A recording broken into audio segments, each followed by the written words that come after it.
Stay tuned. Your program will begin shortly.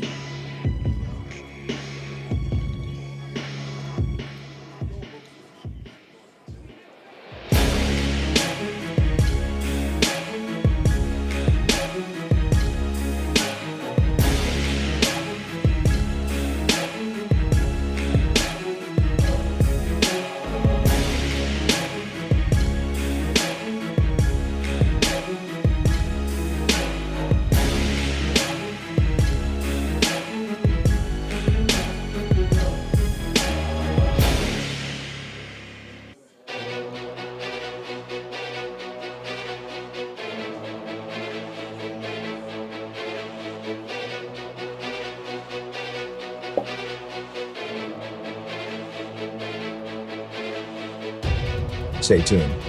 Your program will begin shortly.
Stay tuned. Your program will begin shortly.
Stay tuned.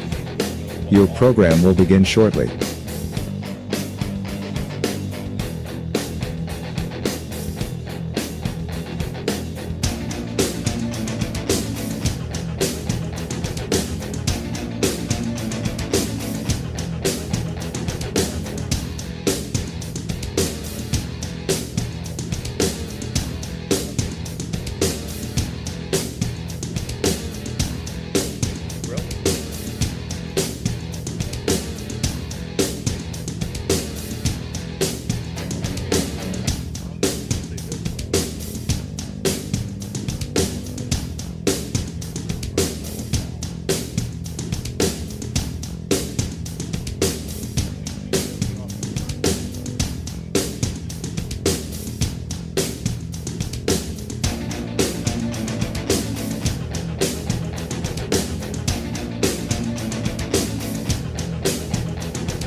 Stay tuned. Your program will begin shortly.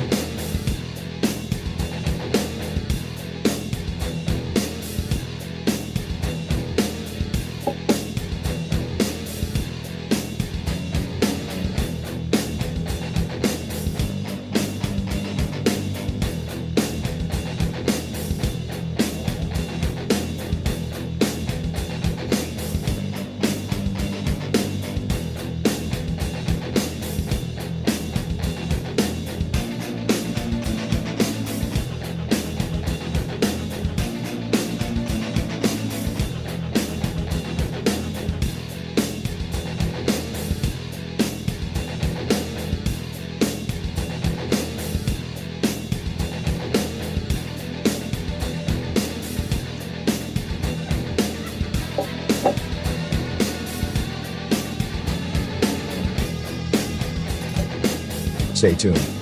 Your program will begin shortly.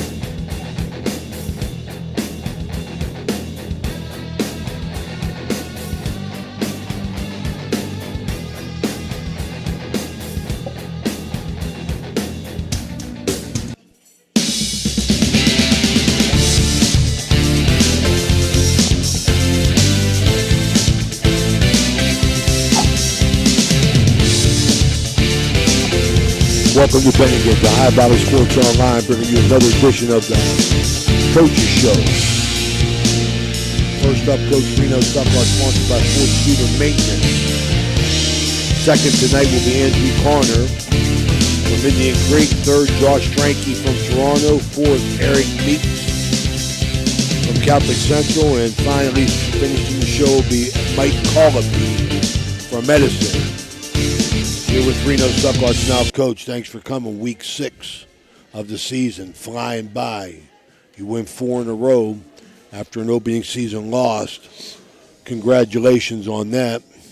Most impressive, from what I read in the paper. I was away on assignment, but what I read in the paper is, you get Falks back, but the most impressive thing was, 415 yards offensively. But 4 guys get in the end zone.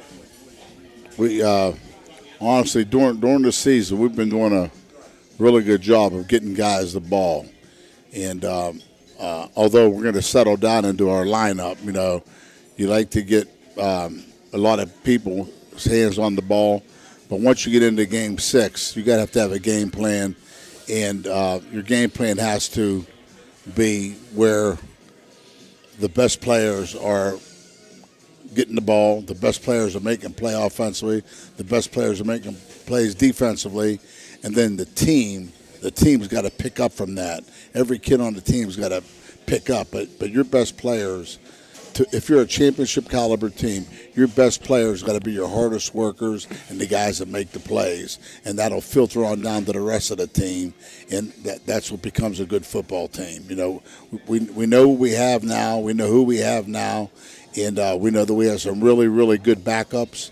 But everybody has their assignment now. Everybody has their job now. Everybody has their responsibility now. Now we got to get up and go. Yeah, Coach, adding to what Ray said there, 415 yards of total offense. You have Falks with 111 yards on 21 carries with 2 touchdowns. Bryant added 7 carries for 55 yards and a score. Isaac Hill with 12 catches on the night for 128 yards. Aiden Manning continuing to improve week after week. He was 18 for 23 for 197 yards. You led 20-0 at the half. Final score ends up 34-14.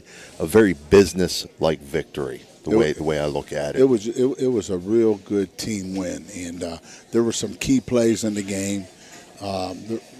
There were a lot of stats in the game, but the key play, in my opinion, was after they scored to make it 21-7 or 20-7. We had a 4th and 5, and we ran a boot into the wide part of the field, and Kylie Hopkins made the catch and got hit right before the first down, but broke the tackle and got the first down. And I thought that was key. We went on to score, and if they had got the ball there, they had some momentum, and you never know what's going to happen. But that was a key 4th and 4. We got it, and then we took it into the end zone for a 7-point. Yep. continuing, Coach, you shut Dover down. You held them to 7. They get one late against the JVs. Defense still playing aggressive and getting better every game. Dover, I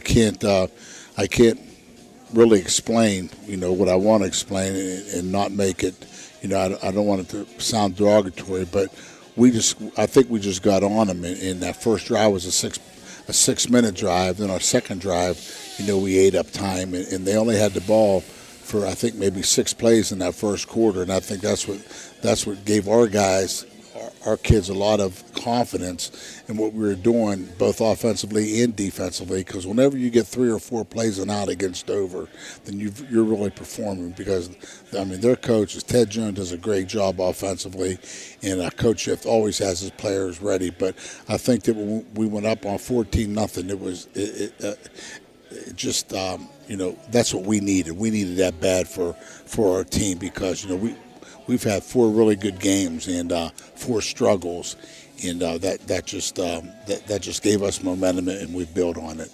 Yeah, Coach. And again, still focusing on the defensive side. I know we talked last week. You were concerned going in because Dover, a lot of 5 wide. They spread it out. They're back to putting the ball in the air. And you'd mentioned last week that your concern was that they can score at any time very, very quickly, but. Had to have been a great job by your back 7 of your defense, and I'm talking your linebackers and your secondary to cover those wide receivers in space and shut an offense like that down. We our back 7 did a good job, especially including the 2 inside linebackers because they had a lot of coverage responsibility. But your mic up by your mouth. But I think our front 3 and our 1 blitzer. Although we didn't have a lot of sacks, we pressured the quarterback to throw a little bit quicker than he wanted to. But that quarterback's really going to be he's a sophomore, and he's going to be a good player. He was our leading rusher, and probably by design because 7 didn't carry the ball a whole lot. He's a good player, but 7 and 8 were really good football players offensively, and I thought we did a pretty good job on them. Well, week 6, Coach, you finally get Falks back. Other than bumps and bruises, how's the team feeling? Well, right now, we had 2 good practices, 2 good enthusiastic practices, and you hope that it carries over into Thursday, and then you hope you have a good day Thursday and carries over to Friday. But as far as health goes, we're healthy except for Elijah Mullins. Elijah Mullins is still on the shelf. And we're just hoping that, trying to hold the rope till he gets back. He's a really good linebacker and a really good fullback, tailback type of kid. And right now he's not able to play. We miss him, but, it's next man up. And I think that Kale Simmons is doing a great job at linebacker. But, Blackburn he'll be a game time decision.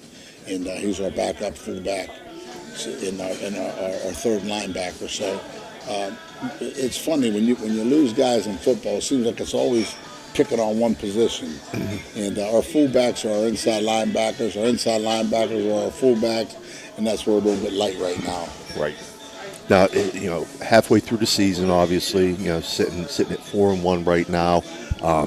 Your first half of the season has been a pretty brutal one as far as the schedule goes. You have played 5 very good opponents, 5 games. Well-coached teams. Yes. Well-coached teams, and that makes you better, though. I think that we're getting confidence, and 5 really good teams, and then we got a back end of a schedule that's going to be pretty physical, also. Right. What are you most pleased with through those first 5 games with your team right now? How we've built. We started out as a lot of I, me, and we're starting to lose some of the I's and me's and getting a we and our and us. And the more we are us we get, the better we're going to get.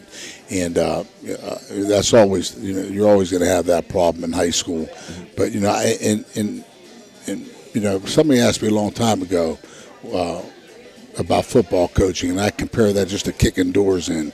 Every day you're kicking doors in, either a wooden door or steel door. There's no plastic doors, but you just got to keep kicking because every day it's something. Your girlfriend broke up with her boyfriend, or somebody's late for school, or somebody's sick, or somebody's mom didn't come. I mean, it's always something every day. But I think that all those adversities pull us together, and I think that the schedule that we've had has really pulled us together. I think our team is learning that, it's very important that you play for the guy next to you as much as you play for yourself. Absolutely. Coach, Stevie talked about what are you most pleased with. Tell us a little bit about the areas in which, without giving away too much, that you have to, you feel you still need to improve on. Well, first of all, I think and I'm not saying any other team. I'm talking about our team. The key to our team every year for 41 years has been the offense and defensive line. I think it's where football starts, but you can go to high school, college, pros. If you're not blocking, you're not winning. Mm-hmm. If you're not getting pressure, if you're not getting any penetration, you're not winning. So for us, that's where it starts. I'm not pleased, but I'm happy with the way we are improving on our offense and defensive line. Secondly, I'm happy how we're becoming more of a team. It's hard to build team chemistry with all the things outside today. You should be getting the ball. You should be doing this. You should be doing that. So, I mean, they're only with us for 3 hours.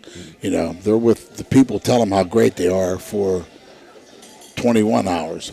So, if you get kids just to understand that it's a we are us atmosphere we have to create, and I think we're getting better at that. But to answer your question, I'm most pleased with the offense and defensive line, and I would also have to put in there that I'm very pleased with the guys that played last year, the way they're coming back and then have improved this year. So that's the 2 things. And 3 things is the guys that have just started for the first time are really improving it, and they're getting to understand what Big Red football is all about. And we don't want them to know what football is about. We want them to know what Big Red football is about, because we feel that we do it just a little bit different than other people. And it not better or worse, it's just different. And so that's the areas I'm pleased in. We're improving as a team. We're improving in different situations, and we're improving as groups. Like our secondary is doing a lot better. But why? Because our line's getting some pressure. Our linebackers are getting better because we have different style linebackers. And usually have big, strong linebackers. We don't have any anymore. Our linebackers are 170 and 163 pounds. And our third linebacker is 155. So, but they can run, and they're tough enough where if you try to smash us, then that's where our bigger linemen come into effect. We expect our 3 linemen to eat up 5 people, and if they're eating up double teams, then the linebackers should be making the tackle. If they're getting single block, they should be making the tackle, and I think we're getting better at that. I think that's the biggest thing that the common fan doesn't understand. And the fact that, number one, covering somebody in the secondary is the toughest thing to do. Tough. I mean, it's not easy. But what has happened, I believe, is Thank you. What has happened that I believe is just what you said. I mean, in those early games, we talked about, your defensive backs at the house that night, that they was right in position, against Ursula, and every time. Nobody was beat.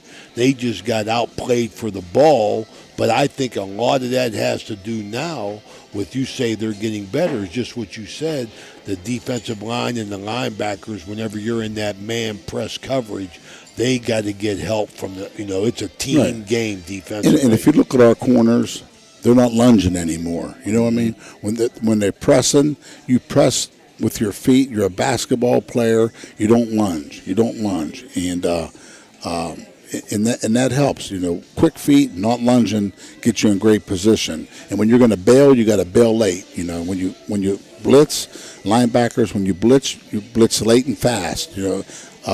You can't blitz from 5 yards deep when a guy's in shotgun 5 yards deep. You're not going to get 10 yards, before the ball's released. So you got to blitz, and hopefully you're within 2 yards of the ball on the snap. and you have momentum, you get through, and your three defensive linemen just got to eat up double teams. And we know our nose guys are going to get double teamed. He works it every day, but keep that double team. Don't let him chip off or anything like that. Keep him, make him double team you, because we're going to get guys through A and B gap. Right. Before we, I'm sorry, Stevie. Before we go on to talk about Wheeling Park, we would be remiss if we didn't extend our deepest sympathies to. We lost our leader. I mean, he was the key to everything in Steubenville City Schools, and we lost Dan Keenan this week. So we want to pass on our deepest condolences to the family. We got a chance to see him at the funeral home. Dr. Diane and their three sons, Charlie, Danny, and Kelly, they were all in. But speak a little bit about, I know, but tell the people what Dan Keenan meant to you personally and the school system. Well, me personally and our family, he gave me this job, and he convinced three board members that I would do okay, and so I mean I owe him everything that I have. He's been a good person for our family, and he's been a good person for the Steubenville family. Period. And I know that our superintendents that followed him have done excellent jobs. I mean, he set the standard. And he set the standard, but he set it with the foundation that we can build on it, and we have done a great. Not we, me, because I don't have anything to do with that, but our administration has done a great job of building on that, and great board members, great superintendents. Administration, the entire administration has built on that, and if you check the record, I bet we have over 800 kids open enrollment, K through 12 or however, pre-K, is it pre-K now? Pre-K through 12, I bet we got between 800 and 1,000 kids from outside the school district coming to Big Red, and the thing that surprised me the most is we got over 40 from West Virginia, and I mean they're coming here for a reason. Well, yeah, I didn't want to get off the track. I'm sorry, Stevie and no. Danny, but I just wanted to make sure we paid respect to Dr. Keenan and his family because, what a man he was, and he was a great administrator. And my favorite line was he was real into reading books and learning, and he was real into education. And he'd always tell me, Reno, I have some great books for you if you only knew how to read. Yeah, that was his favorite line with me. So, Reno, I got great books for you if you only learned how to read. So, he was a good man, and we wanted to bring that up. I mean, no doubt about it. We definitely wanted to mention that, and I'm glad that we did, and I appreciate it. He rubbed off on Steve Daly. Sure did. Steve sent his favorite son to Big Red. The second favorite went to Central, but his favorite went to Big Red. Well, because of the mother. I had Dr. Keenan and his wife Ms. as instructors at Franciscan when I was in education for my undergrad at Franciscan. Yes, I had them both, and excellent professors, and just did an outstanding job. Dan, do we want to take a quick break before we get on to Wheeling Park here? Okay, so we're going to be right back in a second here. Fort Steuben Maintenance should be your first choice when it comes to any and all construction projects, whether it's commercial or residential. Make Fort Steuben Maintenance your first call. You can rely on them to be the experts when it comes to roofing, concrete, plumbing, carpentry, just about any job that needs done. Fort Steuben Maintenance, they're fully licensed and bonded and will even give you a free estimate. Fort Steuben Maintenance. You want the number? 740-283-4890. Thanks, Fort Steuben Maintenance, for sponsoring Big Red head football coach Reno Suckoch on the Ohio Valley Sports Online Coaches Show. Ohio Valley Sports Online is your sports authority. Follow us on Facebook and subscribe to our YouTube channel. Live streaming high school and NCAA sports, plus weekly football coaches shows right here on Ohio Valley Sports Online.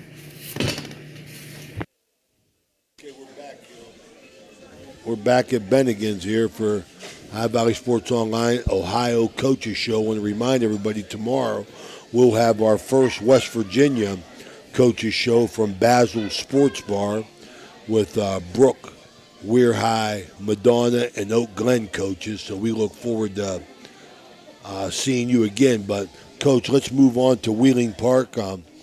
It's a rivalry. Thank goodness that we can play year after year, get them on the schedule. And tell us a little bit about Park and what they got coming in. I believe they're 2-1, right? Yeah, they're 2-1. They had a game canceled with the Cleveland school. I just can't recall exactly what Cleveland City school it was, but they had a cancellation there.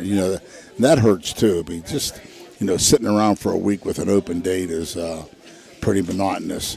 But as far as Wheeling Park goes, Reggie does a great job with the defense. They have a really good offensive line coach, and Doc runs the offense. And I thought that they jumped up on University, and then I don't really know what happened. I really think the Park was a better football team. It just didn't work out for them. It was a lot like our Ursuline game.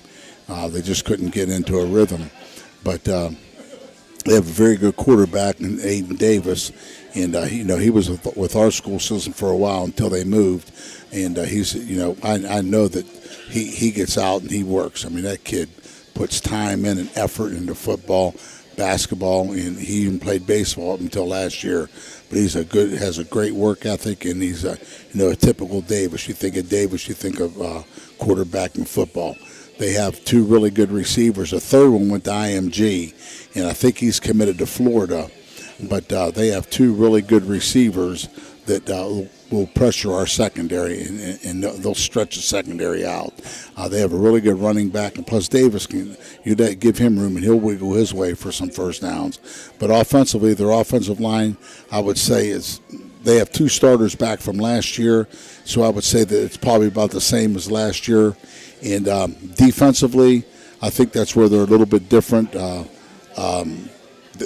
They've played a little bit different coverages, but they're going to get seven or eight people in the box, and we're looking for some cover zero. And they're just they're a well coached team, and they play good ball. They play a great schedule in West Virginia, and there's just it's a game that that I look forward to, because I just feel that Steubenville and Weirton and Wheeling Park and Brook and we should all be playing. St. Clairsville, we should all be playing, and they do play. I mean, Wheeling Park plays everybody, and they should put on their field anyone, anytime, anywhere. So that's my assessment of Wheeling Park. Right. So just for our viewers and listeners at home, so Wheeling Park's wins came over Hedgesville, 56-0. They were rated fourth at the time that they beat them. Right. And then over Brashear, 49-8. That Week 3 game versus Shaw was canceled, as you had mentioned.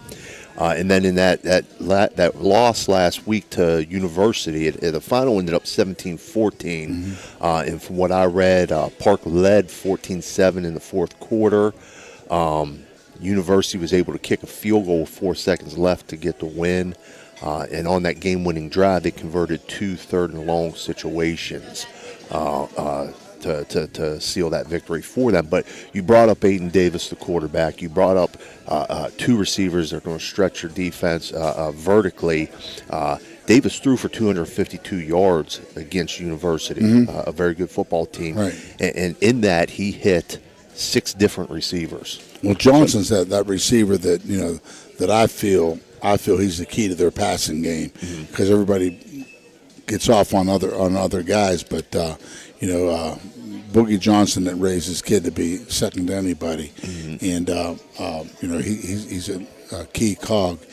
He's number 21, and he plays in the slot. I thought he would be a back, but he's not running in the backfield. They have another back, but they got good players.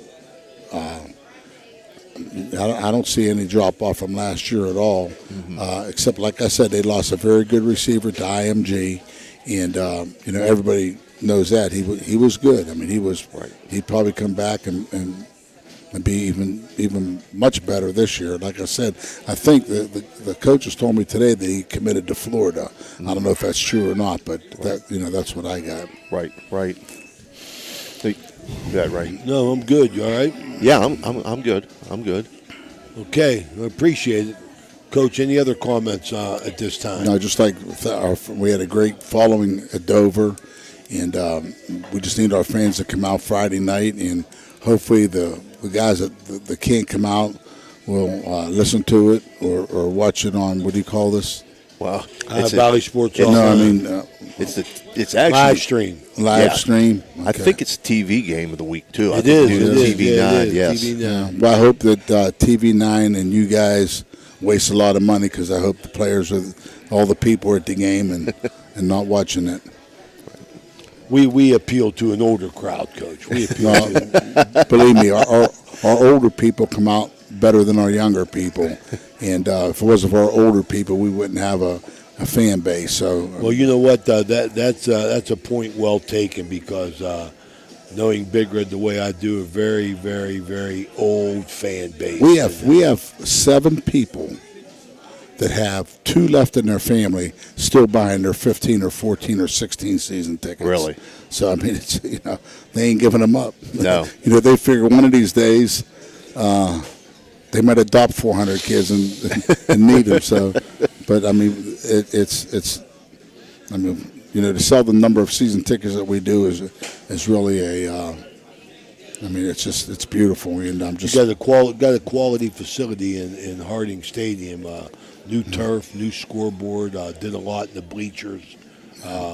School system really upgraded that and keeps it nice. Yeah, just proud to be a small part of it. But I want to thank both you guys, and thank Mr. Saltzman for sponsoring this. But thank you for just having us. And if you see Dan Vogel, tell him he looked real old pushing that baby around today.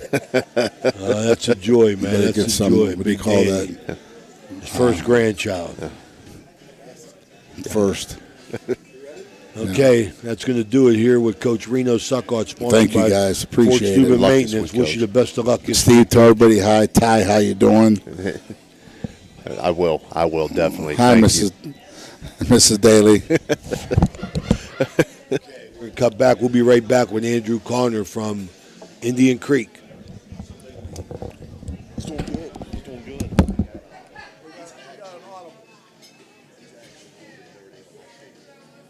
Thanks, Fort Steuben Maintenance, for sponsoring Big Red head football coach Reno Suckott on the Ohio Valley Sports Online Coaches Show.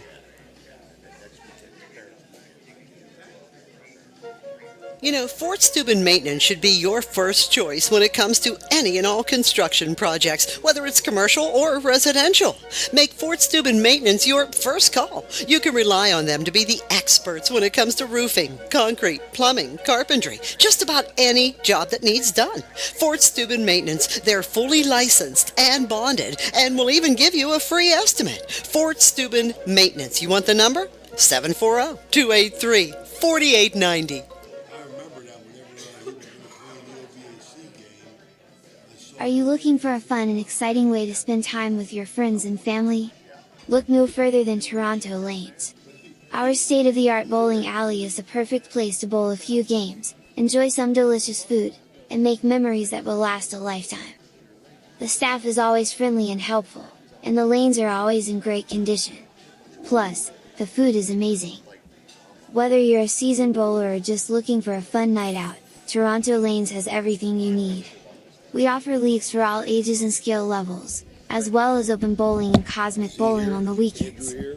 The atmosphere is fun and welcoming, and the prices are unbeatable. So, what are you waiting for? Grab your friends and head to Toronto Lanes today. Toronto Lanes, where the fun never stops. Say anything about Andrew can't be here, or just let it go, Danny? Unexpected, just something came up and Andrew Connor can't be here. Ohio Valley Sports Online is your sports authority. Follow us on Facebook and subscribe to our YouTube channel. Live streaming high school and NCAA sports, plus weekly football coaches shows right here on Ohio Valley Sports Online.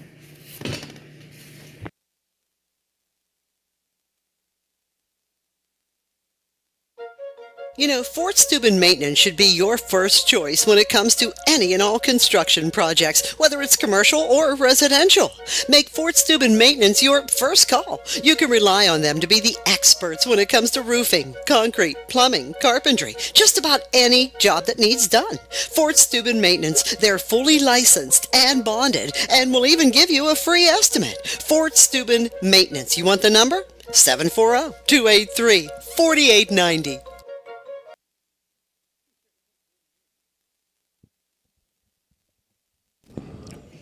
Okay, we're back here at Bennigans for High Valley Coaches Show. High Valley Sports Online bringing you the best in high school sports. Want to wish Andrew Corner well. Unexpectedly, he wasn't able to attend tonight. And Coach Josh Frankie from Toronto, he usually comes in early and stuffs his face. That's right. We had to go get him, come over here early. And big food guy. Yeah, big food guy. Young man, got to keep that energy up. But listen, we travel for meals and stuff. I eat with the linemen. I go over there and sit with those guys. I like it. I like it. Keep up with them. Want to wish Andrew Conner and his family well. Hope everything's okay. But this is Josh Frankie, head coach of Toronto, being sponsored by Toronto Lanes. I had the good pleasure to meet Joe Leapon today, the owner of Toronto Lanes. Had a nice conversation with him and thank him for his sponsorship. Bowling's a big thing in Toronto. You know what I mean? Listen, my grandfather is a big bowler, so yeah, I know. I'm familiar with Toronto Lanes very well. Coach, I was off last week on assignment. I didn't get to see you, but 2 weeks ago, whenever I talked to you, you told me Dickinson's going to be okay. It's a bit of an understatement, huh? So 2 weeks in a row, I mean, like, now he comes with 365 yards and 2 touchdowns. Glenn Dickinson's grandson really, really getting things done for you up there. Listen, I mean, we're very fortunate that we have Russ, you know, in what he's capable of doing. You know, as I mentioned previous shows, that, you know, like going into, you know, him and Zeb's sophomore year, they were battling for that quarterback position, and there were several of us that thought, you know, Russ really had a chance of winning that job. I mean, so, you know, he's good. You know, he is good, and you know, we're in a fortunate circumstance that, you know, our backup guy. Our backup guy is just, you know, is just as good as a starting quarterback as most teams in this area, you know, typically have. So again, that's a luxury to be able to fall back on that. We're very fortunate, and you know, Russ. If Russ wasn't a diehard Toronto kid, he probably would have jumped ship and went somewhere else, and probably been starting on somebody else's team right now. But you know, the kid, him and his brother, the whole Dickinson family bleeds, you know, Toronto. Oh, they're Toronto people, and they're Green Bay Packer fans. Listen, the boys aren't. They're big Steeler fans. I'm sorry to hear that. Yeah, they're big Steeler fans. So, I know Glennie and GR are Packer fans. Last Tuesday morning, they came walking right in the halls and let Coach Aubiel know all about that Browns loss. So, Coach, I think Oak Glen. I mean, I read in the paper, you know, what you guys were saying back and forth, and I think Oak Glen, they figure if they had to take something away from you, you know, they were going to take the run because you said they crowded the box and they wanted Dickinson to throw, and he hurt them. Yeah, I mean, listen, we kind of expected that, and we're going to expect that for the rest of the season until maybe teams get the hint that, hey, Russ Dickinson's pretty good. But, you know, I think part of that is, you know, us playing our backup quarterback and them wanting to test that. But I think the other part of it is their scheme. You know, they run a 4-4, and, you know, that automatically is going to put a lot of guys in the box regardless. So I think part scheme, part, hey, we have our backup quarterback in. But, I mean, you know, we were aggressive with it. Right, very first play of the game, I mean, we got the ball on our 10-yard line. And I said, you know, hey, let's go. And we called a play. It was actually designed for Marchbank. And this is just a testament to what Russ is. You know, it was a 3-by-2 look, and we wanted to motion the tailback over and get their corner to the single man side, get him to pull over to the tailback that was motioning out. And we were hoping that safety would leave Marchbank down the seam.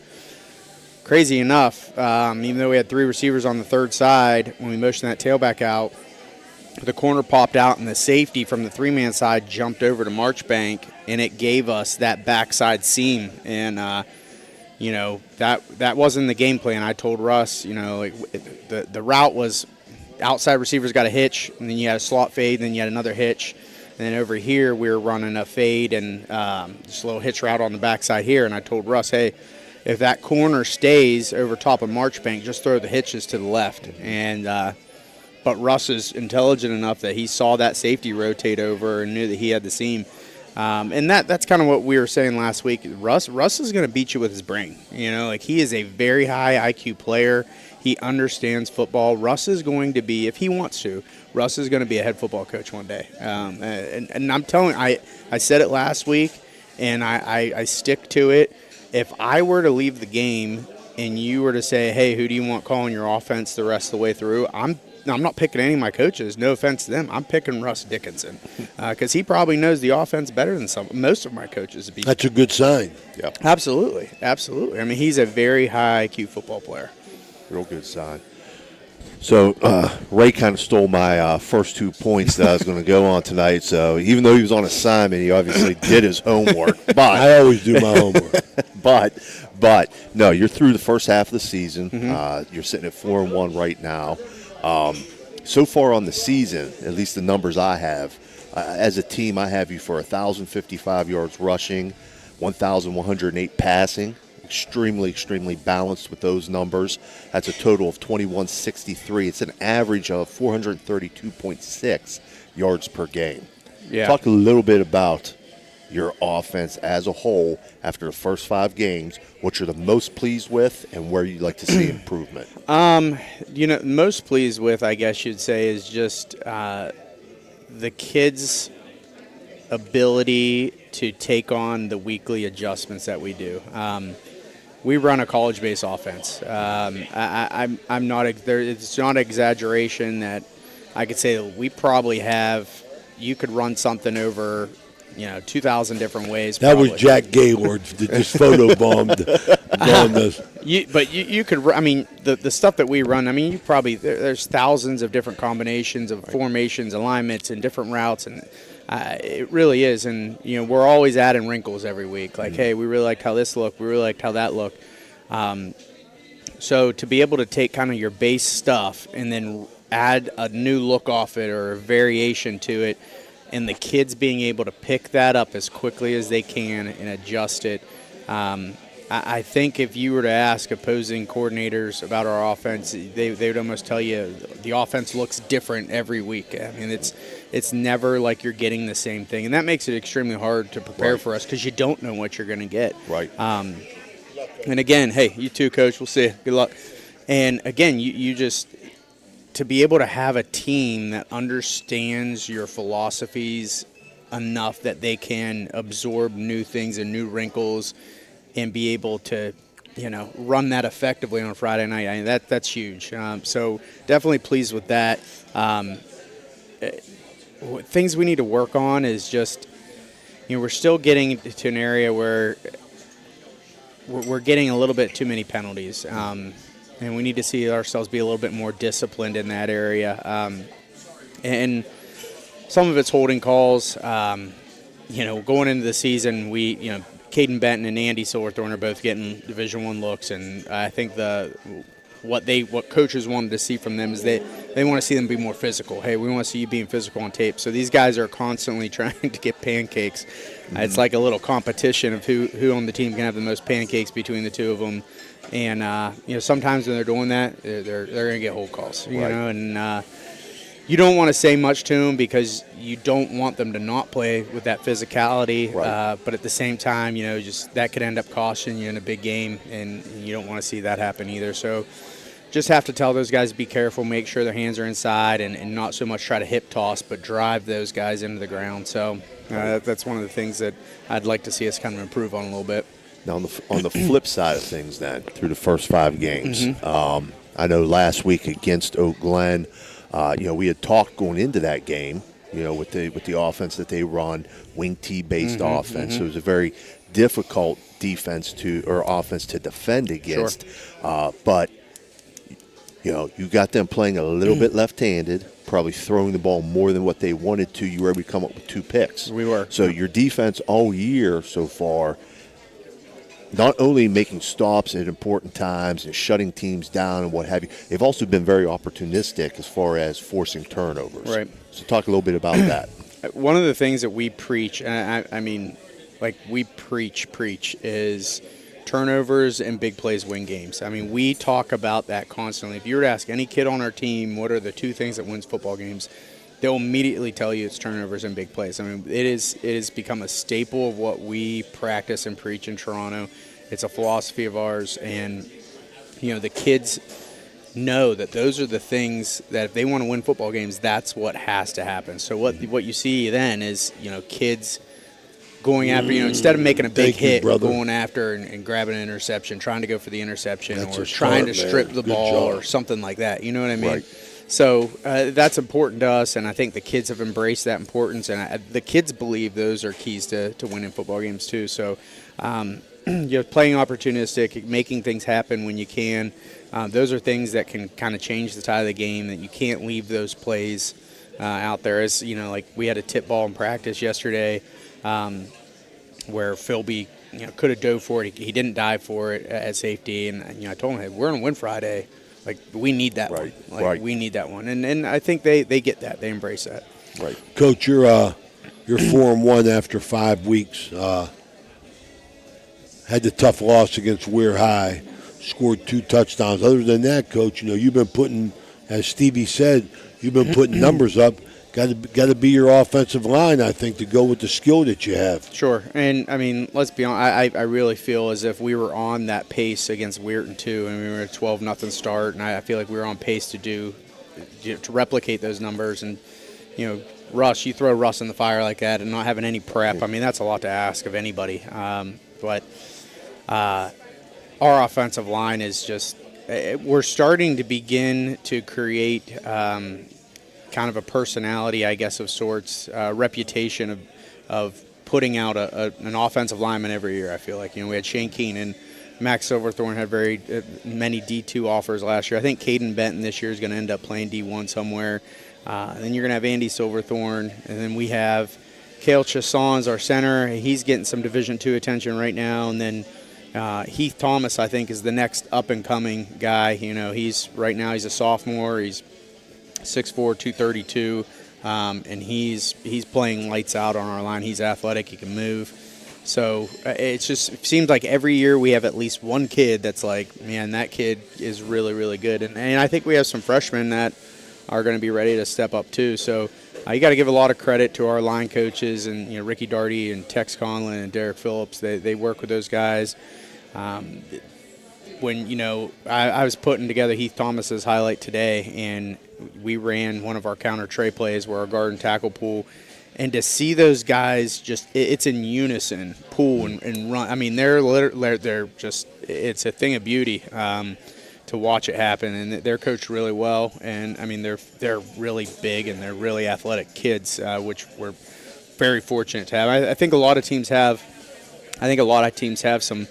maybe some big bodies on their line, but these kids are not just they're not big bodies. I'll tell you right now, I'm 36. I'm not the shape that I used to be, but Caden Benton and Heath Thomas and Andy Silverthorne would beat me in a race. If we were to race, they're beat me in a race. And I think I still move pretty well for. You run like a turtle.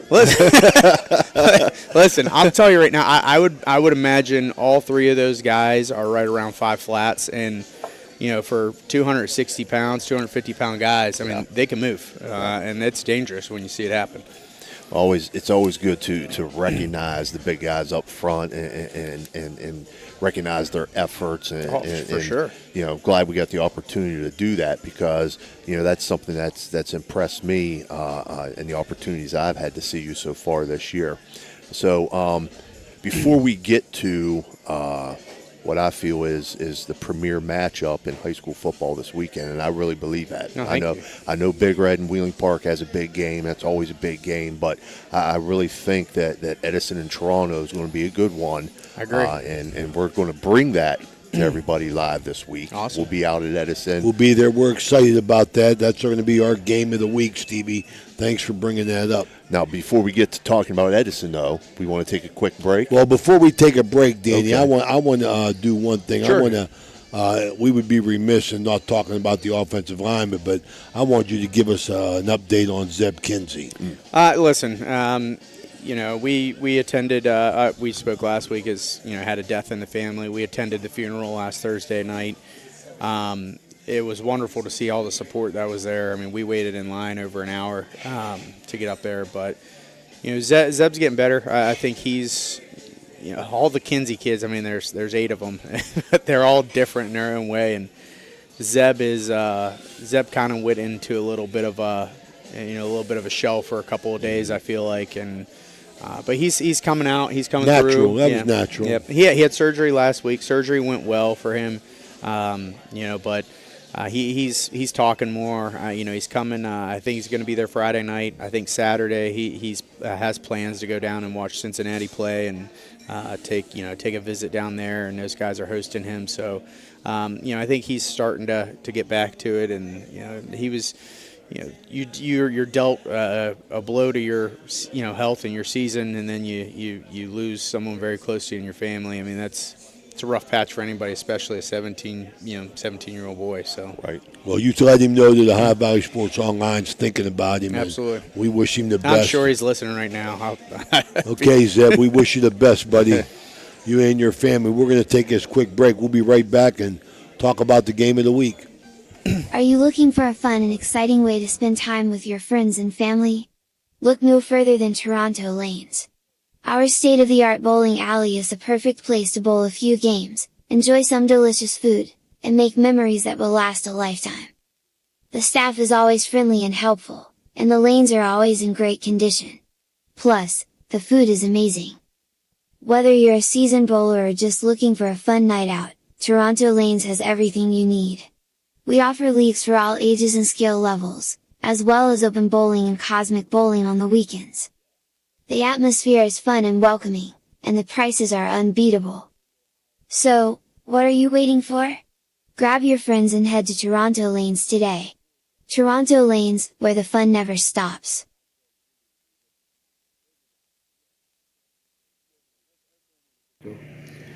Ohio Valley Sports Online is your sports authority. Follow us on Facebook and subscribe to our YouTube channel. Live streaming high school and NCAA sports, plus weekly football coaches shows right here on Ohio Valley Sports Online. All right, we're back at Bennigans, Ohio Valley Sports Online. I want to remind everybody we're here with Josh Frankie, a segment sponsored by Toronto Lanes.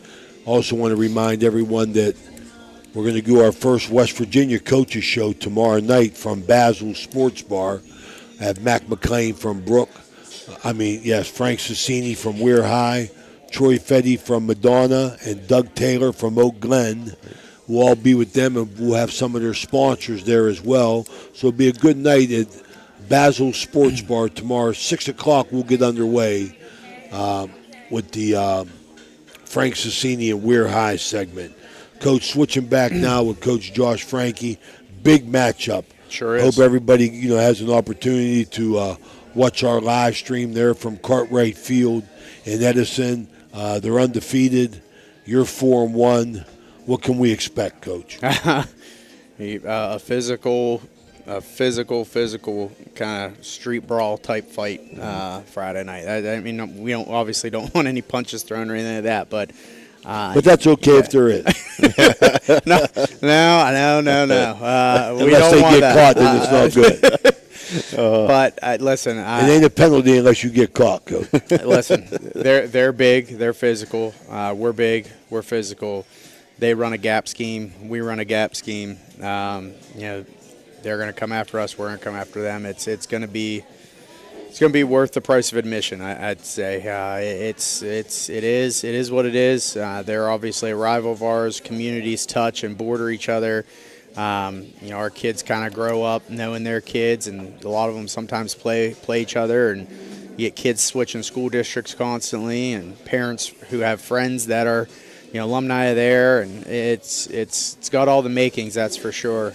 So it's going to be a physical. It's going to be a physical one, and there's going to be a lot of emotions, and trying to keep the kids in check throughout the game, and not let that kind of get out of hand is going to be important. Right.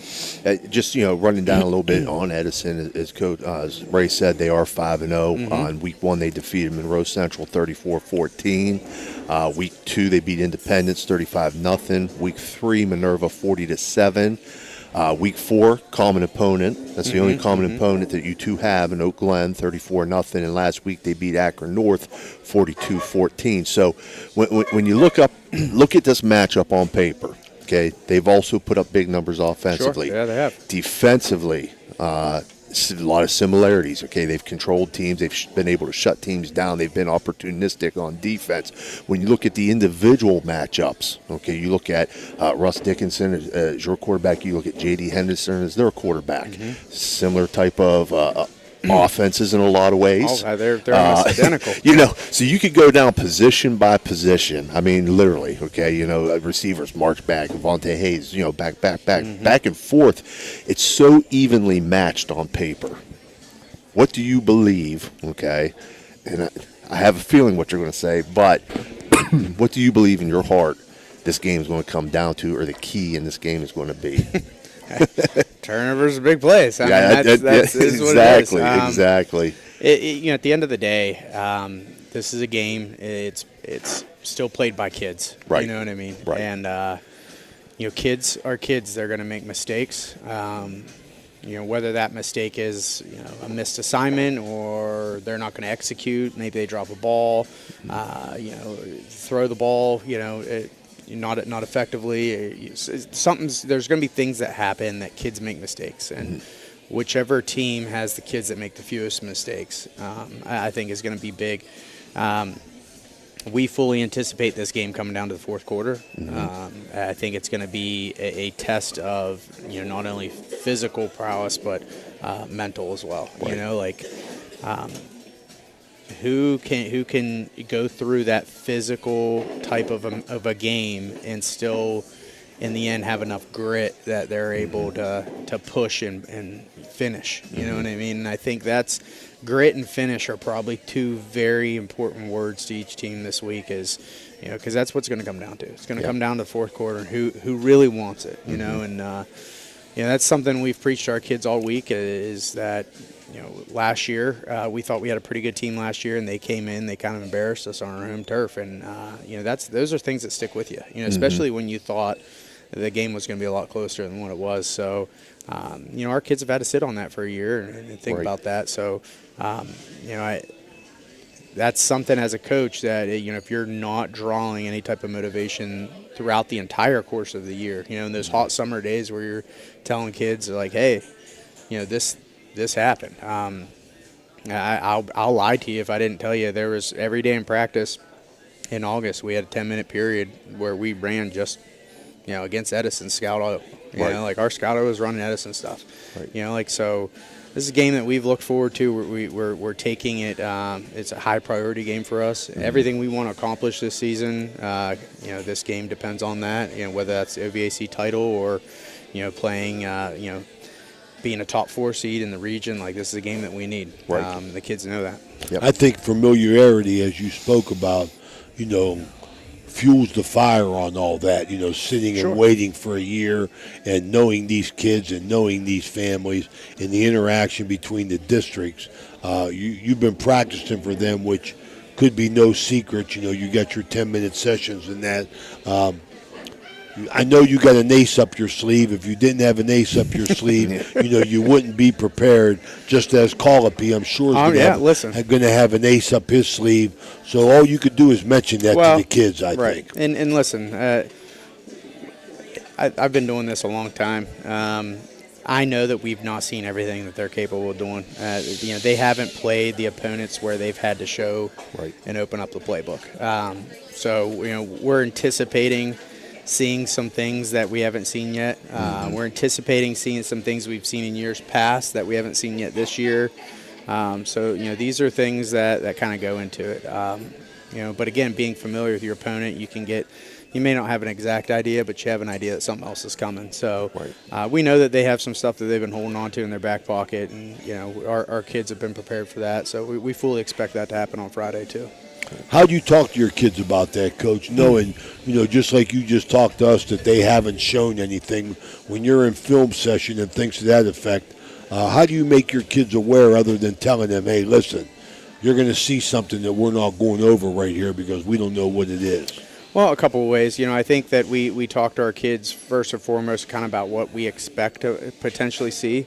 Our scout O-line or our scout offensive coach, Coach Albiel, he does a good job of throwing in some things that we haven't seen on film that would seem like, hey, if they do this, then they would also do this on top of it, or as a complementary play to it, whether that's a play action or a quarterback run scheme off of off of one of their gap schemes where he pulls it, something like that. So we're mixing those things in. We're making sure that our players are thinking, and I think that's something that we really do a good job as a staff at Toronto is, not just telling our kids to run certain plays, but getting our kids to understand why. Like getting them to understand the game of football, the philosophy behind different schemes and what's happening and what the other team's trying to accomplish with their plays and understanding how a play is supposed to work.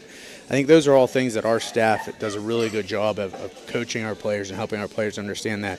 So in the game when, those things come up, our kids can adjust to that on the fly. They are very, and I guess me throwing so much crap at them offensively, I guess that's kind of second nature to them is just being able to adjust. I mean, it's like, but again, that's what happens when we have smart football players. Like last week, we got the ball right before half at Oak Glen, and we're trying to get the ball downfield before halftime and get one more score on the board, and we drew up a hook and ladder in the dirt, and it's like, that's a difficult play to execute, but to be able to have the kids understand what that play is, how it's supposed to look, how it works, and to have them go out and execute it when you've never practiced it before ever. I mean, that's just the type of kids that we have, that they can go out and do those things and make those adjustments on the fly. Yeah, it's just as important to have your kids mentally conditioned as they are physically conditioned. And I think, that's something a lot of people overlooked that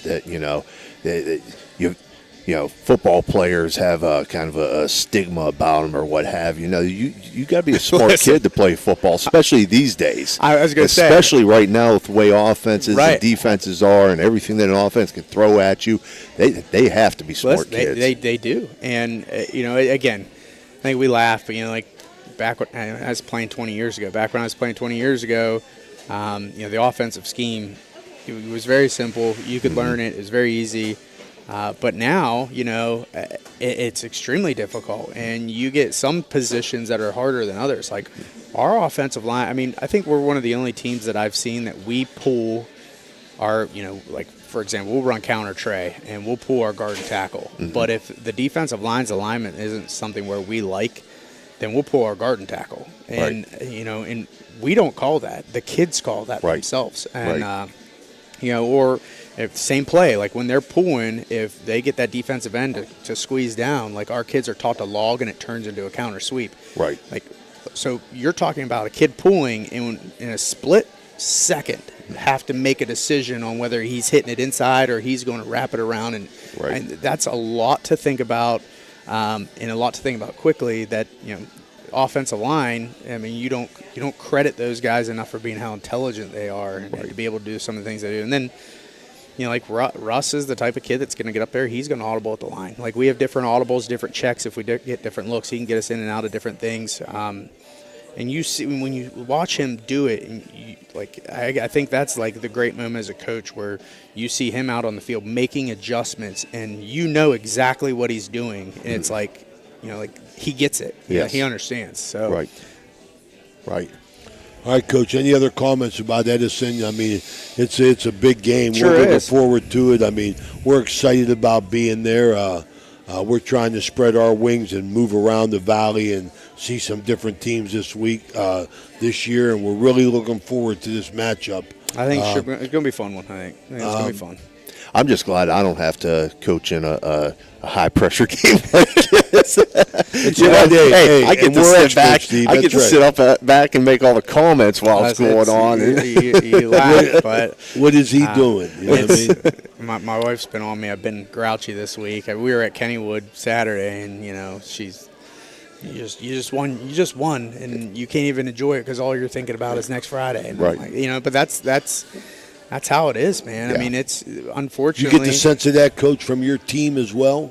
I mean, like, that they're a little bit extra hyped up for this game and trying to hold their concentration on what you're trying to do? Yeah, so just kind of add to that, I guess, is, you see the players, I don't want to say they're grouchy, but you see the players kind of in a position where, I don't want to say they're stressed out, but they understand the importance Yes. of this game. So, Yes. there was one point this week in practice where one of our linebackers, one of our linebackers didn't read his keys, and the guards pulled, and linebacker didn't get over top, and Russ Dickinson literally just blows up. I mean, he's screaming, saying, follow your keys. It ain't hard. I'm not going to lose this game because you can't read your guards.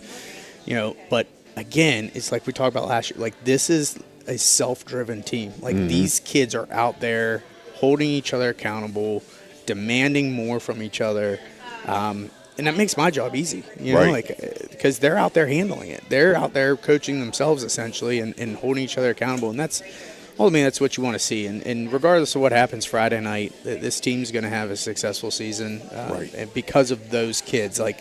And I guess, is it high pressure? Sure. Does the Toronto community want to win this game? Absolutely. Do the kids and the coaches want to win this game more than anybody else? Right. But at the same time, if you weren't, the kids are going to bounce back, Right. and they're going to be just fine. And I guess that's kind of why I'm not too worried about it, because I know that regardless of what happens, we have the team that if we win, we're not going to be too high on ourselves.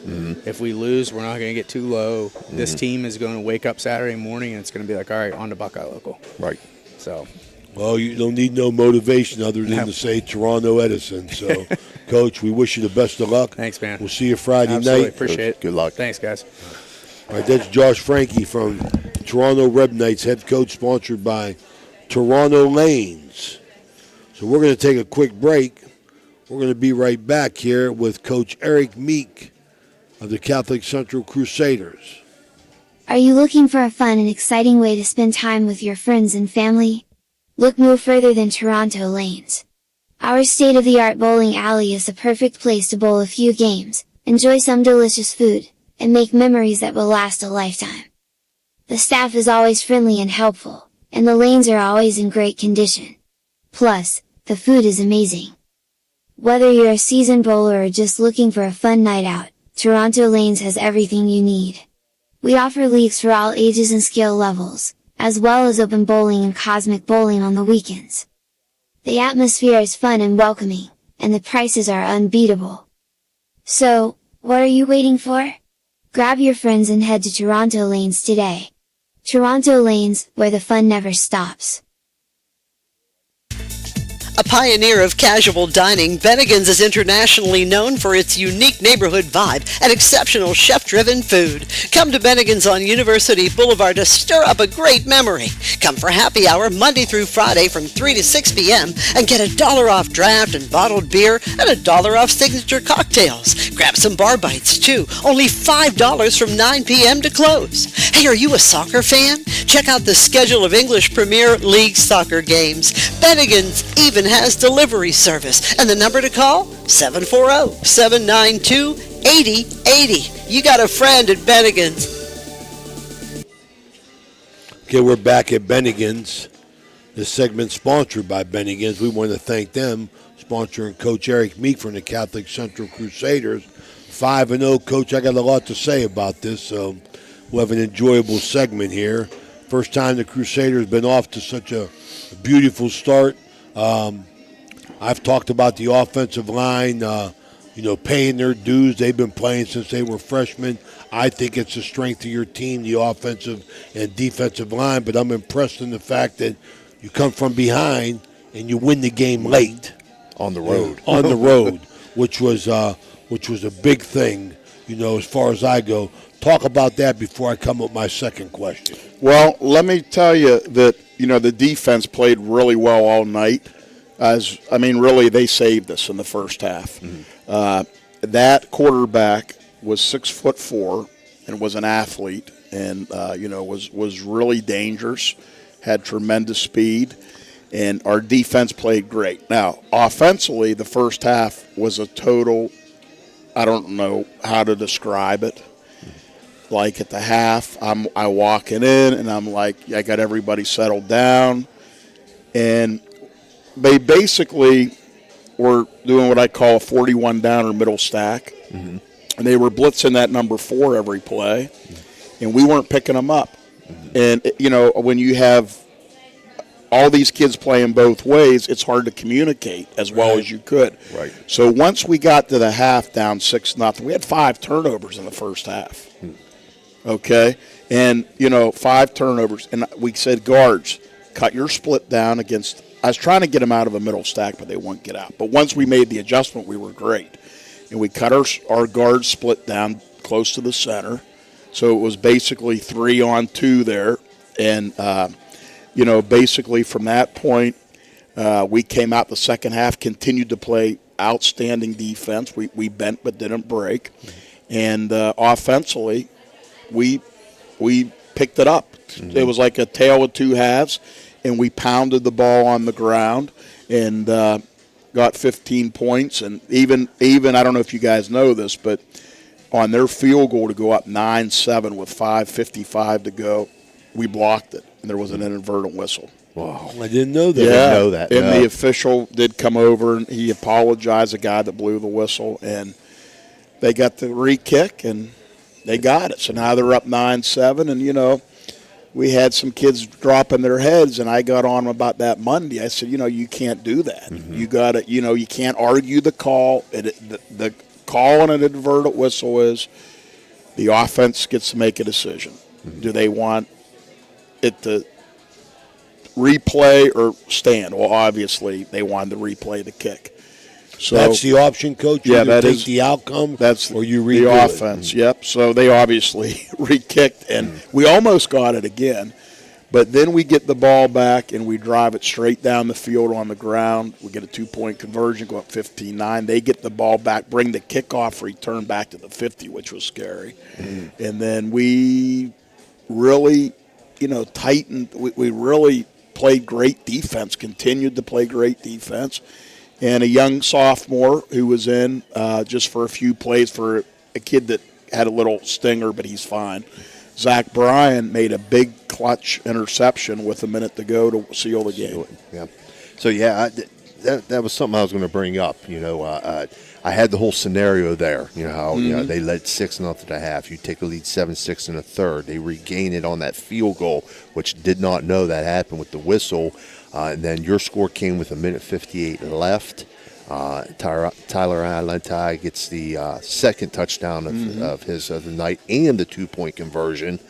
He ran the ball 33 times for 123 yards. But my goodness, Coach, 33 times for 100. That's my point right as there. the quarterback. That's going back to our days when we played, and I'm an old man, ground chuck, man. Tyler Alenti, 33 carries for. And his dad's an attorney, and I said to him outside the bus, I know you're an attorney, don't get me tomorrow for child abuse when you see the stats. Because I had a kid at Wellsville, Jimmy Bailey, just got put in the Wellsville Hall of Fame, tough kid, back in the 90s. He broke the school record, 32 carries. Then the next week against Cadiz, he carried it 33 times. So broke his I don't own think record. Tyler's going to have it 34 times this week. Well, the point I was getting to with all that, okay, the way you've kind of this identity over the last couple of weeks from what we've seen of your physicality up front, running the football, your defense is playing physical, making stops against a good offense in Fairport Harbor. Talk a little bit about, through the first 5 games, as you said, 5-0, your team's toughness and resiliency. Well, I wanted in the winter and in the spring. We needed to have we need a great senior leadership and a great year in the weight room. And now all of a sudden the little injuries, the little things that last year, I don't know. I mean, it's like almost they're afraid to say, Coach, I'm hurt. And I'm not saying that in a negative way. No. But it's almost there's a difference between being hurt and injured. Yes. And now, if they're injured, they're injured. Right. But if they're hurt, they're learning to play through the bumps and bruises and suck it up. And that's a big thing on toughness. And I wanted, in moving the offense philosophy, I wanted to develop a toughness and a physicality. We talked about how we practice the run game. We'll do it tomorrow, the half line. And I wanted to I felt if we could get physical up front offensively, and I felt this every place I've been, then that makes you a tougher mindset. And, we're not going to be afraid to throw the ball. I will tell you this now because it's old news. Tyler, at the end of practice last Wednesday, and this was kept top secret, he dislocated his finger while we played Friday. Right. And, that team intercepted 5 against us and 5 against Cuyahoga Heights the week before. 10 interceptions in 2 weeks. Right. And so basically, when he said, Coach, I'm having his finger's fine now. But, and if it wasn't, I wouldn't even have brought it up, to be honest with you. Right. But, so we're not afraid to throw the football. You've seen us throw. Right. And, now we're getting to the point, going into game 6, that maybe we've taken the whole passing library and what are we really good at in certain situations. And besides putting maybe a wrinkle in here or there each week, we kind of know what our base pass game is. Right. You don't got to throw 80 different routes, obviously. Right. 6 weeks in, Coach. 6th week coming up, 5-0. First time the Crusaders been 5-0 in quite a while. Very, very happy about it, but I think it's due to, like I've always said, these kids have been playing, and now they learn how to win, and they understand the game. They really are understanding the game. They're understanding, if a team lines up on the inside shade of a guard and we got a certain run play called, now they're telling us, let's run it, because now they understand, the game. Exactly. That a lot of people don't understand, but they think they do. You know what I'm saying? Right. What do you attribute that to, Coach? I attribute it to your offensive and defensive line, your senior leadership, the enthusiasm. You guys are playing with some enthusiasm. What do you think the biggest thing that has surprised you after 5 weeks of your team? Not that I felt that the ability wasn't there, but I think our secondary and our linebackers against the pass has played very well. We kind of keep everything in front of us. We're getting the good rush, and we swarm to the football, and so I think that the secondary, that's Tommy Purgie as a safety, and Matthew Sprocka and Jimmy Hernan, who are corners, and all 3 of those guys will be back next year.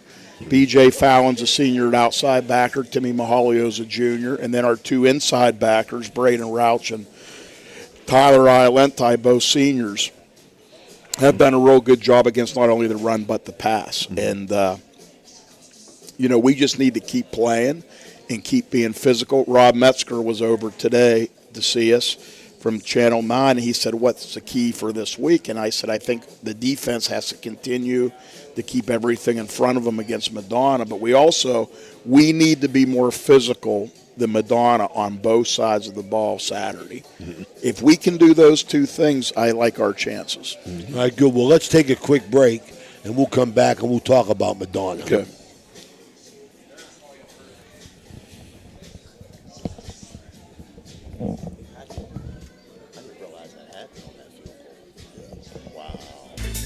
A pioneer of casual dining, Bennigans is internationally known for its unique neighborhood vibe and exceptional chef-driven food. Come to Bennigans on University Boulevard to stir up a great memory. Come for happy hour Monday through Friday from 3 to 6 p.m. and get $1 off draft and bottled beer and $1 off signature cocktails. Grab some bar bites too. Only $5 from 9 p.m. to close. Hey, are you a soccer fan? Check out the schedule of English Premier League soccer games. Bennigans even has delivery service, and the number to call, 740-792-8080. You got a friend at Bennigans. Ohio Valley Sports Online is your sports authority. Follow us on Facebook and subscribe to our YouTube channel. Live streaming high school and NCAA sports, plus weekly football coaches shows right here on Ohio Valley Sports Online.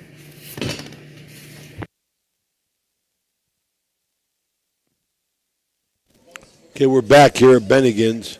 We're going to finish up with Coach Eric Meek. This segment sponsored by Bennigans. Ohio Valley Sports Online. I want to remind you we're going to be at Basil Sports Bar tomorrow for the West Virginia Coaches Show. It's going to be our first attempt to get to know these West Virginia coaches and what's going on there, as well as we're going to be at Edison and as they welcome Toronto on Friday night on our game of the week. But back with Coach Meek, Coach 5-0. I believe Madonna's 2-1. What can we expect this week? Rivalry game, been playing forever. Mm-hmm. We're going to be there as well, Coach. Good. So tell us a little bit about the game. Well, it's great to go back over to Jimmy Carey Stadium, which I'm really familiar with, and it's just everyone I've talked to I've talked to some people that have played Madonna, said the same thing. They don't have real good numbers, but the 11 they put on the field are pretty good. And, they had an open week last week. Right. West Virginia has that, and there's rumors a couple kids may get back. An injured ball player who's pretty good and a kid who I guess is transferred. So we may have two more weapons possibly to contend with if they dress. But, they run the spread. The quarterback's a danger, in the air. They got good receivers. And they're big. They're big. They're going to be hard to push around. Now, my coaches were at the Toronto Madonna game and thought they were physical, and they played Toronto really tough for the first half. And then, Toronto kind of pulled away and wore them down. But, I'm a little I'm not little concerned. I got confidence in my kids, but we got to win that physicality battle. Mm-hmm. If we wait to the third quarter to hit them in the mouth, then we're going to be in trouble. They're too good of a team to do that. Right. So, as Ray mentioned there, they come in at 2-1. You have one like opponent in Wellsville. You beat Wellsville in week 1. They beat Wellsville in week 1 of the West Virginia schedule, 32-0. They also beat Hancock out of Maryland, 49-8. So scoring a lot of points in their two victories. And then lost to a very good Toronto team, 47-13. And then, as you said, they're coming off their bye week. Yeah. So, coming off of that loss against Toronto, they got time to heal up. They got time to work on things. They got time. They got an extra week to focus just on you, which has to be a little bit of a concern. But looking at them and what I do know about them, pretty talented quarterback. As you mentioned, pretty good athletes on the outside, decent size, physicality. On paper, matches up a lot with your team in a lot of ways, wouldn't you say? Yeah, so, I would think so. I think it's probably the best team we played yet. Right. But you faced good quarterbacks and good athletes up to this point. So I would have to think that's an advantage to you guys as well. I'm confident in our kids' desire and the fact that I believe they're going to come out and play a good, hard-fought game Saturday. I personally, so the open week. I've done the open weeks when I coached at Ware High. Those open weeks could go one of two ways. Mm-hmm.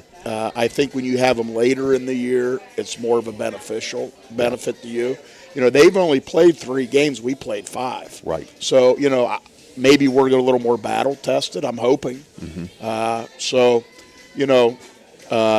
Is that an advantage to them? Okay, yeah, they focus, but also I'm expecting that we'll see some of the things that we've seen, and there's nothing like playing under the lights, as far as experience goes. So I'm glad, and we played Friday, so we do have the extra day. We have 8 days, and we're healthy. Yeah. So that's the other thing. We're a healthy team right now, and our kids.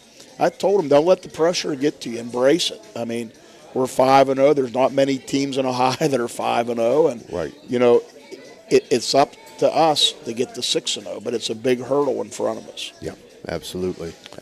Game rich in tradition, Coach. This game, Steubenville Central, Ware at Madonna, goes back I know it at least till the 60s. I don't know what the record is. I know we played Madonna when I was in school, and so did my brother Reno. So I'm well aware of that. That gets the kids motivated, on their own, just like we talked about the Toronto Edison game. These kids know each other. I see the Madonna highlights. A lot of basketball players on that team, Littleton, Muzzy, that are good, skilled players. These kids know each other. I look for both teams to try and tear each other's head off, to be honest with you. We're getting to the point that we always say, we want to be better as the year goes on. Mm-hmm. And, the first half last week offensively, and that's what was weird because it's the same kids playing both sides of the ball. Right. And we played so solid defensively. But, we need to come out, like you said, Raymond, we need to come out and just I think it's going to be a real dogfight. I really do. And I think it's going to come right down to the end of the ball game. I think it's going to be one of them things that whoever makes the extra big play or the extra, and when I say big play, I don't necessarily mean a 50-yard gain. I mean the extra big sack, the extra big tackle, busting a run to get the extra first down. It's just going to be one of those games. And, I know Ohio State and Notre Dame's on at the same time, but I know if I was a fan, I think I'd be at this ball game at Jimmy Carey. Right. Should be a good one for sure. Well, if you're not going to be there, I want to remind everybody we're going to be on the Ohio Valley Sports Online live streaming that game. So Stevie Daly can watch the Notre Dame Ohio State game and the Central Madonna game as well.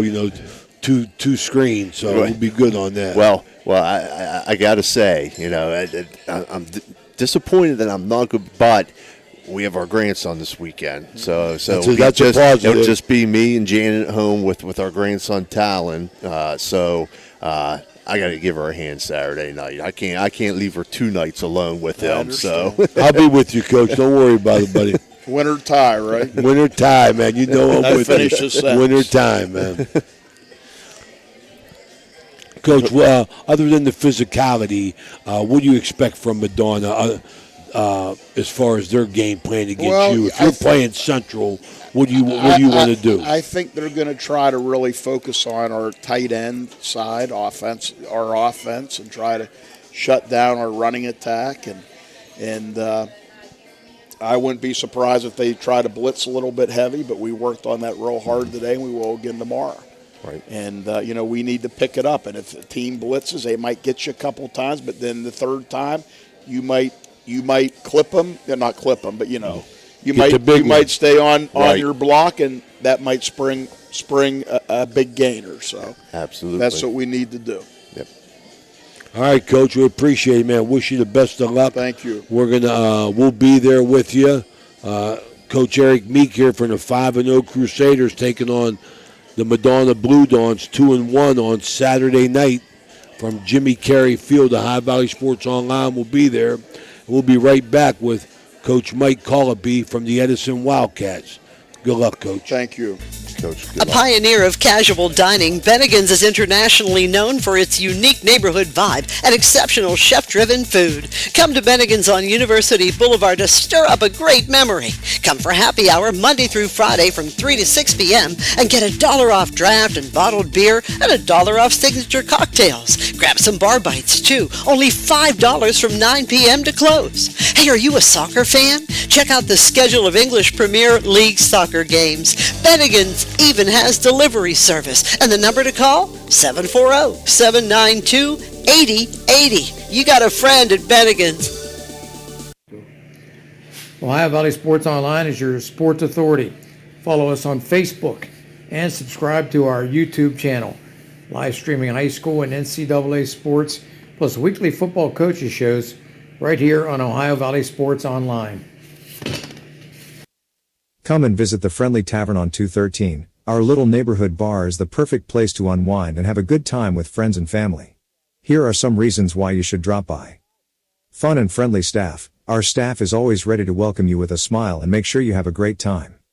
Reasonable prices. We offer great food and drinks at prices that won't break the bank. Great food. Our commitment to using only fresh and high-quality ingredients means that every dish we serve is delicious and satisfying. Community feel. The Friendly Tavern is a place where everyone knows everyone. Come and be a part of our friendly community. Highly recommended by our customers, the Friendly Tavern is the perfect spot for a night out or a quick drink after work. Don't miss out on the fun. Drop by today. We're back here at Bennigans. Dan Vogel. I mean, I don't know where he thinks that, come on, Steve. He can't spell. I mean, this guy, Stowe Rocks. He tells me Stowe Rocks. Yeah, Stowe Rocks. Yeah, I went to Stowe Rocks. Yeah, I could have had you down Grant School. You know what I mean? I taught down Grant for 5 years. So we had to do a spelling and grammar lesson on the break there. Absolutely. I was going to call you last night, Steve, this guy. All right, this is the show. This is the coach's show.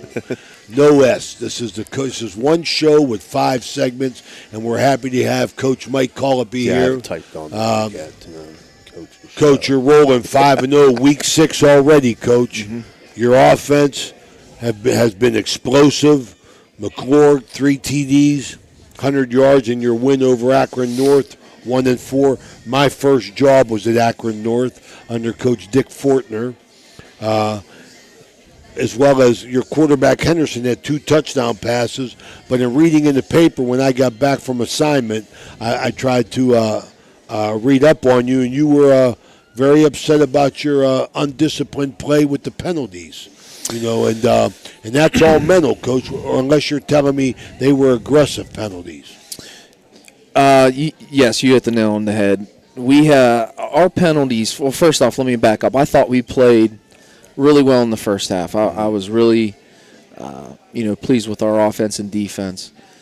Then we got into the third quarter, and instead of focusing on the task at hand, I think we kind of let our emotions get the best of us, and I think our attention was not on what we were supposed to be doing, but kind of what was going around us, and.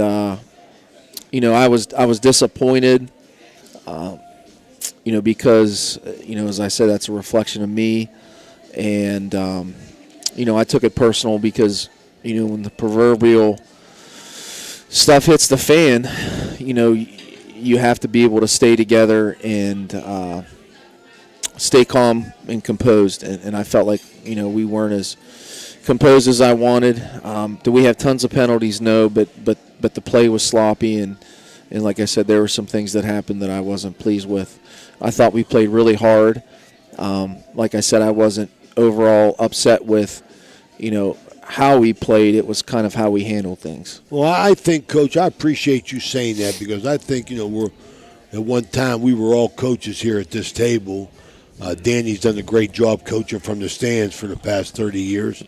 But, I think as coaches, I think that the style of play that we have is a reflection upon us. And when your team does get sloppy, you do take it personal because, that's mental toughness. And you want to be mentally tough as a coach, and you want your team to be mentally tough. Absolutely. So I can appreciate you taking that personal, but that stuck out to me in reading about your game was the fact of the penalties. Yes, penalties, sloppy play, and then the mistakes were kind of occurring, which we didn't make in the first half, and and I don't want to take anything away from Akron North. I thought their kids played extremely hard. I thought their coaches had a good game plan. It was really nothing, about the score. It wasn't. The outcome had nothing to do with, kind of how we felt as coaches and how I felt. We handled ourselves, and we came in Saturday. We had an honest conversation, and I feel like it was the things that were needed to be addressed were addressed, and we're moving forward. Again, I thought your defense did an outstanding job containing North's speed and athletes. I know that was a concern you had last week and something we had talked about. Your special teams came up big. You had a kickoff return for a touchdown. You had 2 blocked punts. You were covering an onside kick. So, a lot of good things happening in that facet of the game as well. The thing that I was most impressed with, Besides, the play of Henderson, I thought he did an outstanding job. I'm impressed with McClurg as a running back. Some of your other skilled players, Hayes and Kimberly, had big plays. But the 95-yard drive that you had that put you up 21-0 in the first half, very, very impressed with that drive. Very impressed with the consistency that you showed there and the pace that you ran your offense with. So, looking at the things that you were critical of in the second half, looking as an outsider, okay, innocent bystander, so to speak, did you feel that possibly the pace of play played into you not being able to get into a rhythm in the second half? And what I mean by that, not so much the penalties, and it's nothing against North. They didn't have great numbers, but they had a lot of cramping issues. So it seemed like as soon as you would start getting something going or you get the ball back and you're maybe a play or two plays into a drive, then there's a stop and play, to deal with cramps.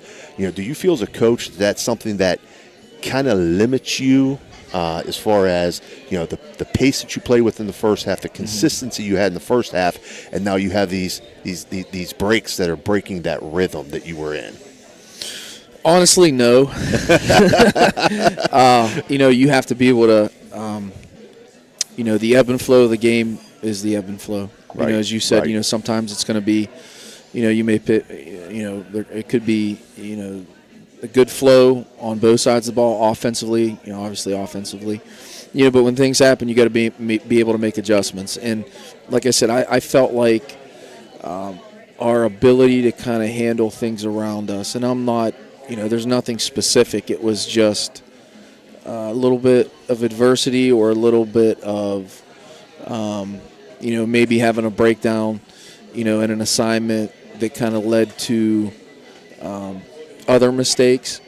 As far as, defensively, I thought we played well. They had two or three guys on the offensive side of the ball, that were very, very athletic. Right. And to be honest with you, to this point in the season, we hadn't seen anybody like that. I thought we played disciplined defensively in terms of our assignments. And not to interrupt you, that was huge that night because, I'm up in the box calling it, and, I'm looking at Dan, and I'm looking over at your guys in the box, and I'm like, they're going an unbalanced line. There were times that they had the center and just a tight end to the left of the center.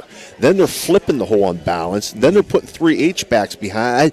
I finally said, I don't know what to call this. I'm just going to call it heavy right, heavy left, rather than trying to describe it to everybody. But your guys adjusted well to it all night long. Even when they would flip it over, you were sliding gaps and covering down. I just wanted to say I'm very, very impressed with your defensive adjustments to that. Yeah, the kids did a really good job of communicating, and they're, like I said, they're coaches. They all they're trying to do is get their athletes the ball and put the numbers to their advantage, whether it was unbalanced or whether it was unbalanced and they had like a T formation backfield to one side. Right. And defensively, they had two defensive ends. You look at guys on film, and it's weird because sometimes guys look bigger on film than they do in person, and sometimes it's the opposite. And those guys walked on the field, and number 9 was, he was every bit of 6'4", 6'5". Yeah. And number 5 was every bit of 6'2", and they got those, those high waists, and you're like, holy cow. And, they were men, and like I said, I was very, very proud of our offensive line. I thought that we were scheme sound, we were assignment sound. I thought we handled what they had well. The things that maybe we didn't handle, when you have kids that are that big and athletic on the perimeter, your tackles sometimes in pass pro, it could just be a hair off one way or the other and they're by you. But our kids play with effort. I thought we played very, very hard. I thought our intensity was good. And this week doesn't get any easier because, you talk about the athletes that, that North had and Toronto has, athletes on both sides of the ball. Right. And size. Right. We want to remind everybody this segment's brought to you by Friendly Tavern. the good people of Friendly Tavern. Coach, you're 5-0. Other than your record, looking on your season to date, what has been your biggest satisfaction or surprise or enjoyment? Anything you want to touch on these first 5 weeks, other than being 5-0? Enjoyment. I don't know if there's been much enjoyment. Come on, you know, 5-0. Even an ugly win is a win. No, I don't mean it in terms of wins. I mean, okay, to answer your question, and this is just honest, I feel like I'm very proud of our kids' ability to play hard, to play through injury.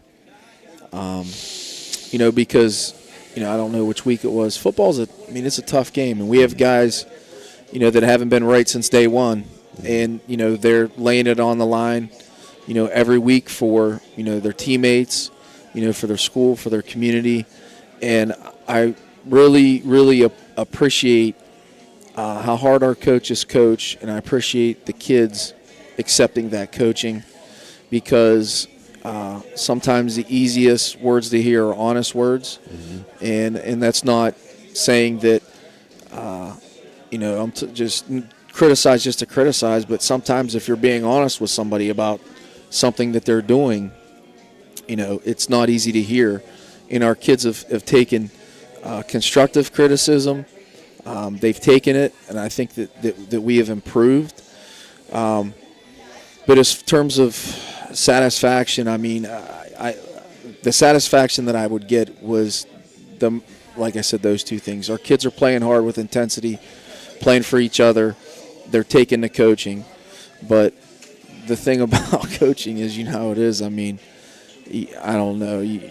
As soon as you're satisfied, you know, you're going to get slapped right in the face. And, you know, our job as coaches is to kind of, you know, to look at not the end result, but to see inside of that the areas that we need to improve upon. And that's where I feel like the kids have really taken the coaching part of it, because, you know, you can walk away from a win and you can just, okay, look at the end result, but what's everything that's leading to the end result? And at the end of the day, down the road, if you don't correct the things that maybe you're getting away with, you're not going to get away with them at some point. You know, and I told the kids, you know, and not to go back, and we don't talk about the past, but, you know, if you look at the Mooney game last year, you know, the first quarter, we didn't give ourselves an opportunity. We had too many mistakes, too many penalties.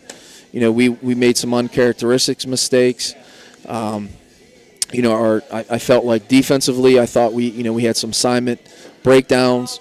I thought we played hard, but, you know, if you don't get those things corrected, eventually it's going to catch up to you. Right. Well, you win 10 last year, you win 5 this year. That's 15 in a row, regular season. You got Toronto coming up. What can you tell us about Toronto? Toronto has athletes, you know, all over the perimeter. They're very big up front, and they're athletic for as big as they are. You know, Caden Benton is one of their tackles. You know, he's a basketball player, and, you know, obviously some of your better athletes are basketball players. You know, Silverthorne is you know, I know he's played baseball in the past. I'm not really sure if he plays basketball, but there's just athletes all over the place. And, you know, the thing that's, you know, it's crazy is that, you know, they have all these athletes, but they play hard, and I feel like, you know, Coach Frankie does a good job with what he does on both sides of the ball with what he has. And it seems like every time, you know, you hear they're getting looks from major schools, and you know, they have a lot of recruitable kids. And you know, as far as what we need to do is we need to limit the big plays on their offensive side of the ball, because they have some guys that can, you know, take a 5-yard, you know, hitch route and turn it into a long touchdown. You know, and we got to be sound on the special team side of the ball. You know, they present a lot of problems as far as that goes. You know, and offensively, I feel like we have to win the line of scrimmage. We have to possess the ball, convert drives, and to give ourselves an opportunity to win. But they're, you know, they present a lot of problems for, you know, you talked about Akron North's formations. I mean, there's a lot of formations you have to prepare for. And, from the defense, I'm always, it probably seems like I'm always talking defensive side. But, if you're not lined up correctly, if you're misaligned, if you don't have an assignment, that's going to result in a big play. Right. Now, looking at Toronto a little bit, as we said, they enter at 4-1. Their only loss being to Weir High in Week 3, 23-12, where they lose one of the premier players in the Valley, in Zeb Kinsey, unfortunately. But they have Russ Dickinson step in, and he's done nothing but light things up since he stepped in at the quarterback position. You have one common opponent in Oak Glen that they beat last week, 41-21. You played them the week before, Akron North, so relatively close there. But, I said to Coach Frankie, I said, when you look at Toronto's team and you look at Edison's team and you look from an individual matchup standpoint, there are some huge matchups in this game. Dickinson, their quarterback, Henderson, your quarterback, Hayes, your receiver, Marchbank, one of their receivers. And you can go down the line, and on paper, it's all pretty evenly matched. It really is. It really is. So my question to him, okay, and I said I kind of knew what he was going to give me as an answer, and your opinion, when you have things that are that evenly matched, you have a rival game, these kids know each other, what's it going to come down to? What's going to be the key to this game this week?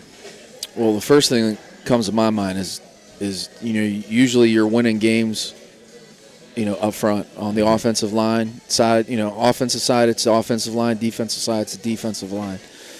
Then it comes down to, the team is playing, most consistent, most disciplined, most fundamentally sound. And, as Coach Sachs said earlier, when the rubber hits the road, who's going to be the most mentally, tough team to be able to get through, that part of the game. It's never, there's always a series of plays that decide the game. One's no more important than the other, but as far as big plays, like I said earlier, I'm sure he's thinking the same. We have to eliminate their big plays. So we have to, like I said, just play disciplined, tough, smart, fundamentally sound, and I think, we have to win the battle up front. Right. Tough game, Coach. Rival game.